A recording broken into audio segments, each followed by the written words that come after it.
12 ফেব্রুয়ারি 2025 বুধবার বীর চিলারায় দিবস। বীর চিলারায়ের স্মরণে 2005 সন থেকে অসম সরকার তার জন্মদিনটিকে বীর চিলারায় দিবস হিসেবে পালন করার জন্য ঘোষণা করেন। তদুপরি সাহসিকতার পরিচয় দেওয়া ব্যক্তিদের বীর চিলারায় নামক পুরস্কার প্রদান করার সিদ্ধান্ত গ্রহণ করেন।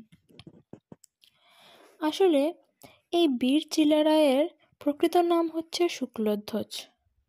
তিনি কোচ রাজবংশের সাহসী ও পারদর্শী সেনাপতি ছিলেন। চিলারায়ের পিতা কামতা রাজ্যের প্রতিষ্ঠাতা বিশ্বসিংহ এবং মাতা গৌড়ের রাজকন্যা পদ্মাবতী দেবী।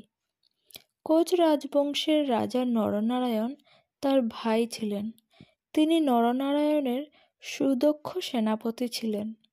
তিনি চিল পাখির মতো দ্রুতবেগে যুদ্ধ করতেন বলে তাকে চিলারায় বলা হতো।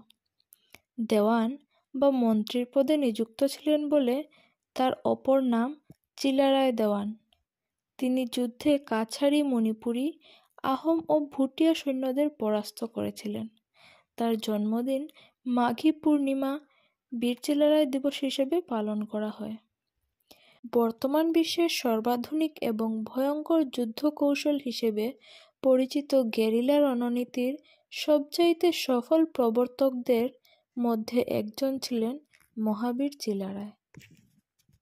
চিলারায় ও নরনারায়ণ শৈবভক্ত ছিলেন।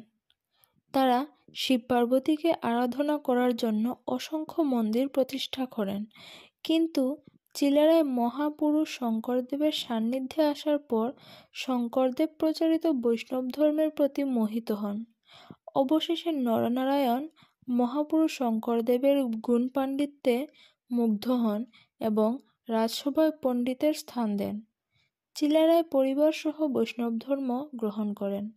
মহাপুরুষ শ্রীমন্ত শঙ্করদেব চিলারায় ও নরনারায়ণের সহযোগিতায় বৈষ্ণব ধর্ম প্রচার করেন। 1571 সনে বসন্ত রোগে চিলারায়ের মৃত্যু হয়।